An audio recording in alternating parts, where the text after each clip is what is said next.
Oh,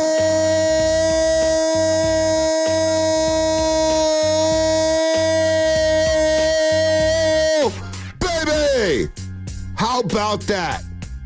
The waters have been calmed. Everybody can just take a deep breath and a sigh of relief, baby. You got a little adversity.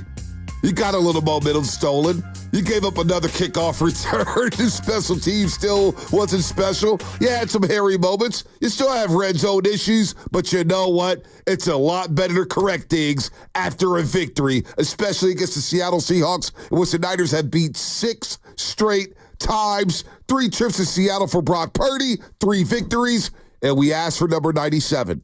We asked for number 97, Nick Bosa, and you know what?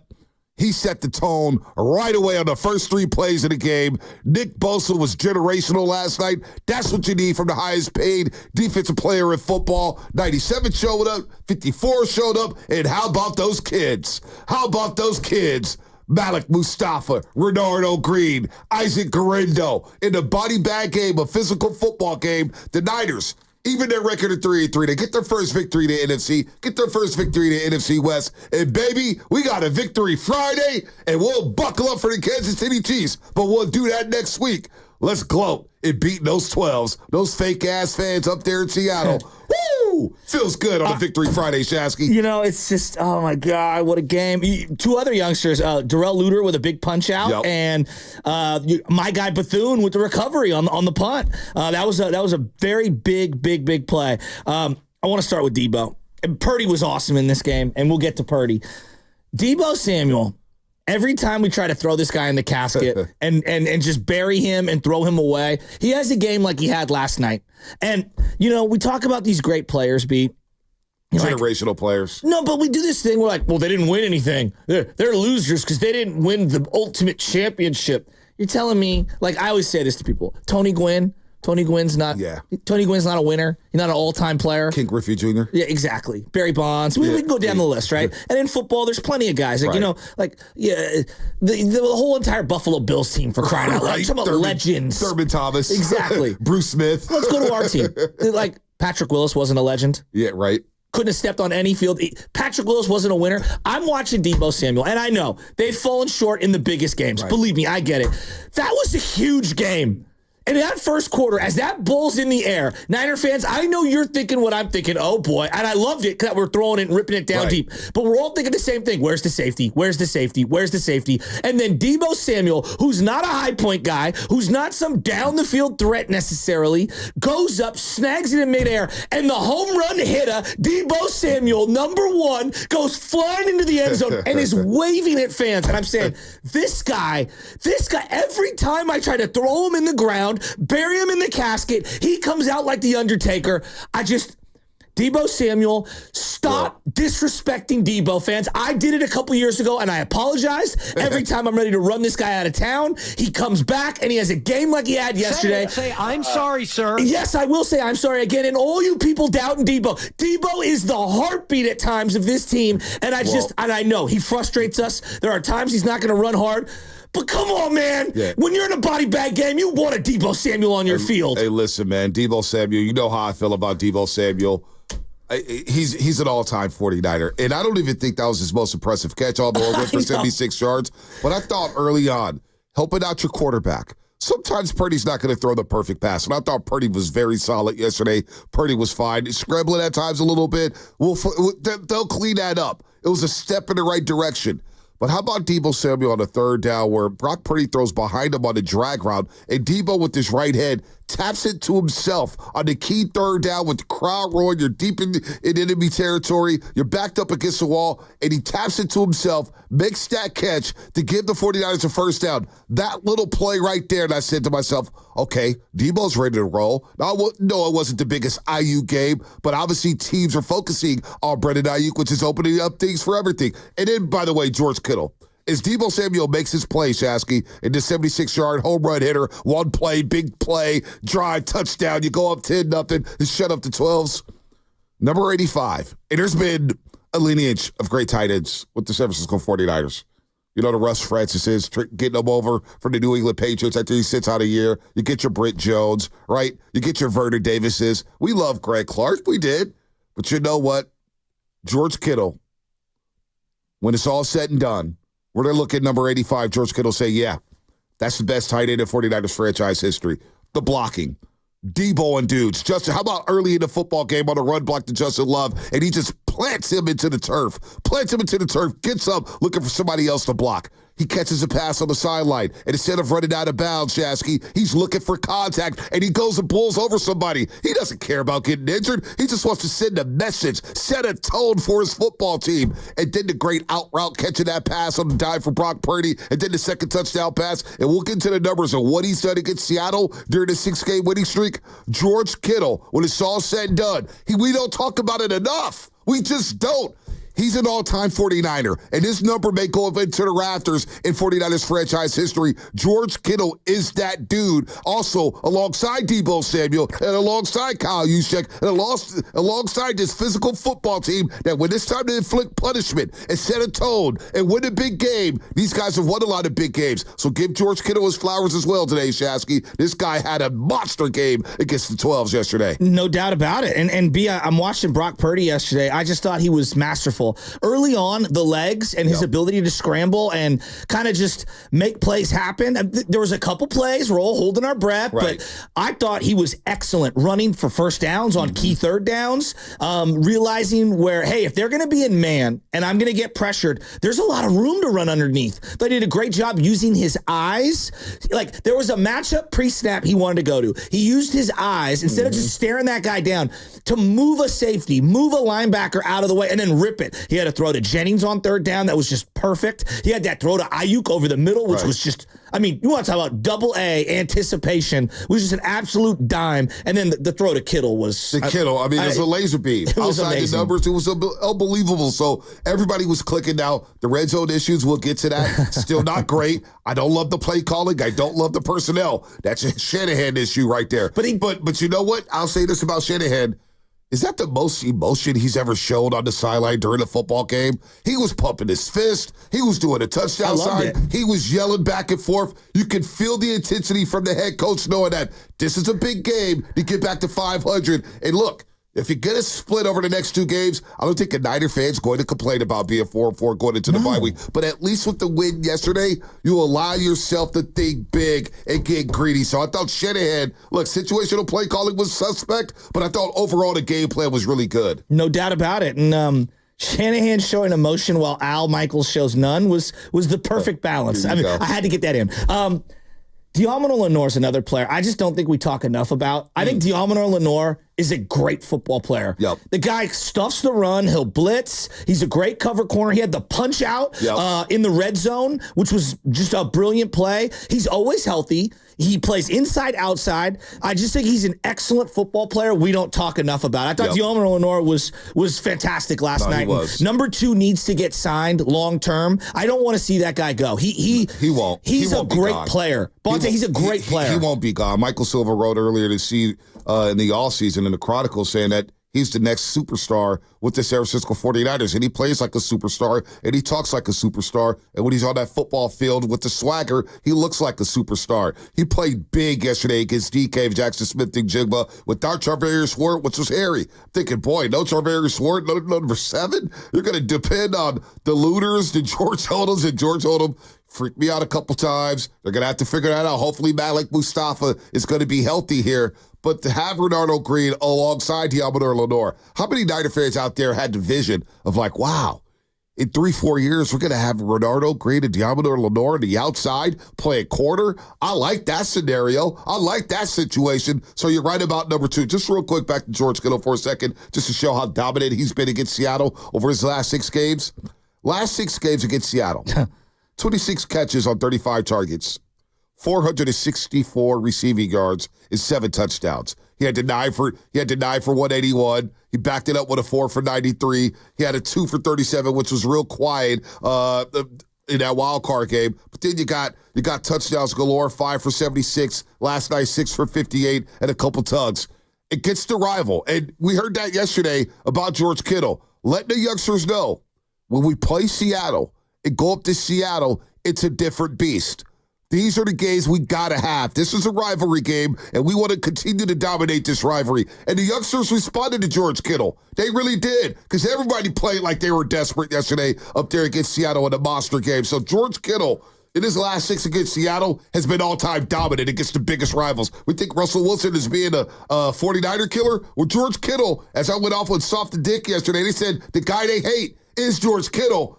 I see why they hate George Kittle, because he continues to dominate against them, man. What a game for that tight end. It's so funny how everybody's constantly trying to, like, take someone off this team. We got to move this guy. Got to cut that guy. Got to move it.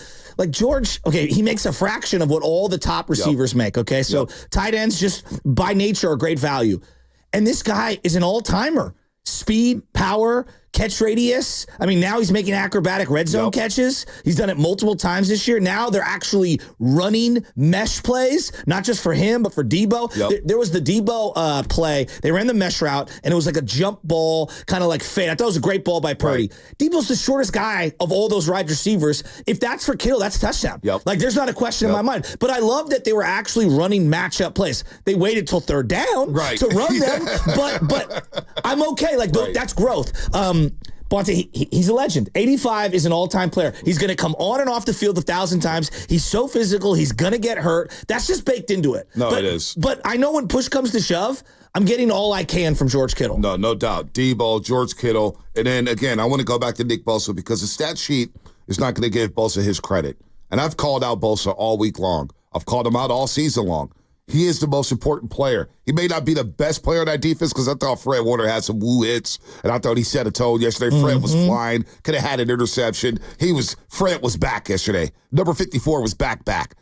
But 97, Nick Bosa, what he did yesterday, set the edge on the run, making sure Kenneth Walker III couldn't get outside, containing outside, which we haven't seen a lot of from Nick Bosa at times.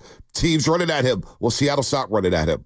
And then when it came to pushing the pocket, forcing interceptions, forcing incompletions, number 97, Nick Bosa, was in the backfield all game long. And that's the guy I'm looking for. That's the defensive end that the Niners paid to be. Yesterday, Nick Bosa on primetime television. Kirk Herbstreit couldn't stop talking about the guy. It was like the Bosa broadcast. They were talking about number 97 every 2 plays. They are Ohio State buddies. Yeah, they are. So, it makes sense to me. But the first drive, obviously, you referenced the him in the backfield, and he's grabbing Charbonnet, I believe, jersey, and then they ended up getting a loss on that play. But, like, Bosa caused that. That interception, they're marching down on that first drive, and he just whaps Geno. And Geno felt the footsteps. And so he threw it a little high. And Malik Mustafa, I said to you when we first saw him, I go, dude, he kind of reminds me, and again, Bob Sanders is an all-time player. If his body doesn't give out, he's like a first ballot Hall of Famer. Bob Sanders, but what I mean is, like, short, explosive, probably going to have a short career because of how, like, if you play that way, the way Malik Mustafa does at that size, you're not going to last long. And I don't even know, did he get yanked or did he get hurt? He got an ankle injury. So that was an ankle. Because Odom played a lot at the end. I didn't know. I must have missed that. It was an ankle. Mustafa had to leave. That's why I was texting. I was in the thread saying George Odom. And George Odom, you know what? George Odom, you better bring another safety in here. Let me just say that. Because George Odom struggles in pass coverage. And what did my old broadcast partner say? The other team will let you know what your weakness is. Well, Seattle saw number 30, and they went at George Odom all second half. That's a problem there.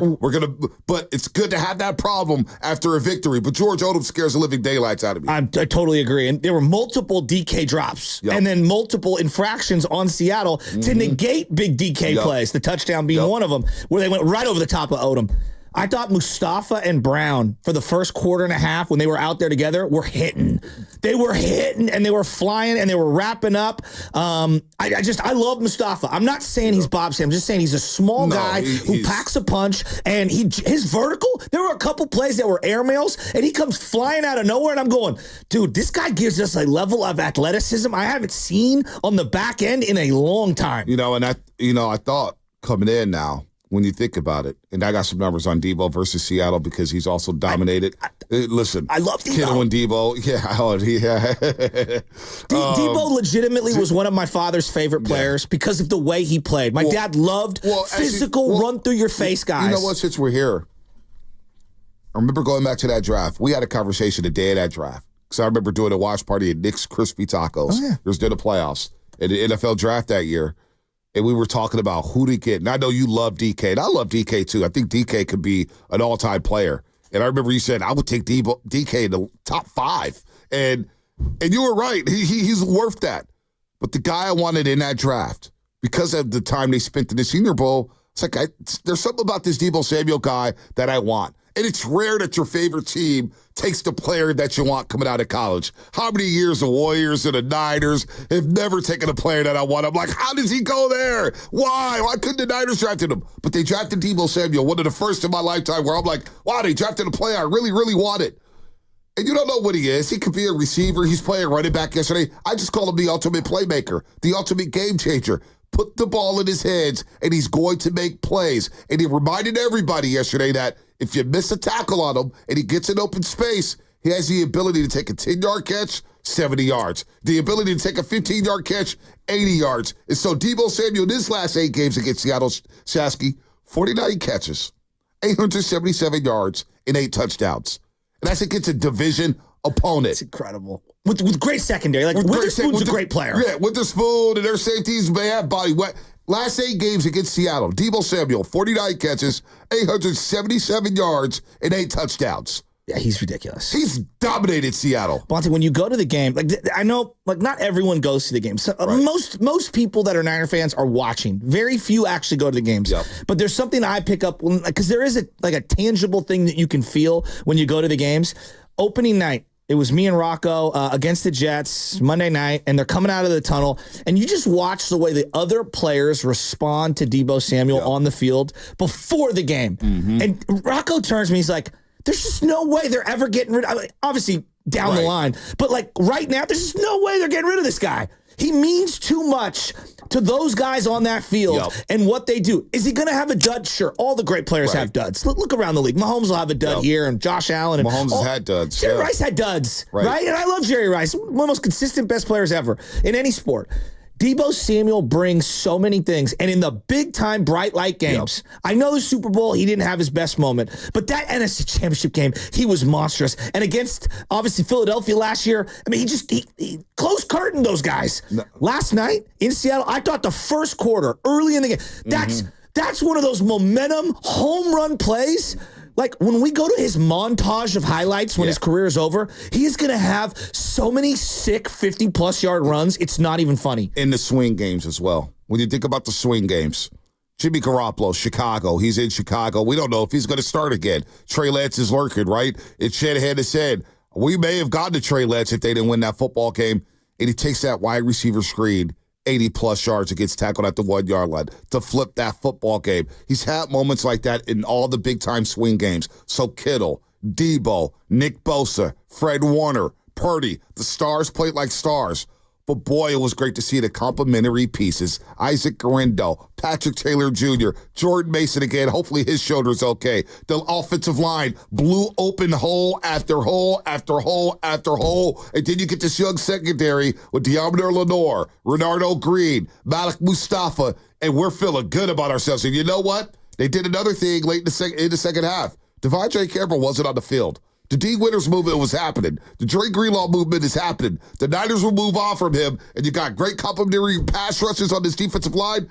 Oh, I'm fired up today. 888-957-9570 is the number, Niner fans. How are we feeling on the Victory Friday? You know it's a great day when Ronnie Bell makes a play on special teams. I wasn't going to say nothing. Ronnie Bell! I wasn't going to say Where nothing. Where you at, Niner fans? It's a Friday, baby! We got a kicker. Well, we may need another kicker. Who cares? That guy couldn't kick it that far anyway. Oh, and you know what?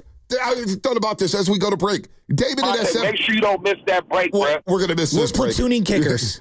David and SF yesterday dropped off the phone lines. He had a caption that said, Wisnowski's the X Factor. Well, you know what? Mitch Wisnowski punted his ass off yesterday. 3 inside the 20, a couple inside the 5-yard line. Wisnowski was solid yesterday. So David called back. You were right. Wisnowski was an X Factor. 888-957-9570. What you like? What didn't you like? What do the Niners need to improve on? Who was the key in that game yesterday? We're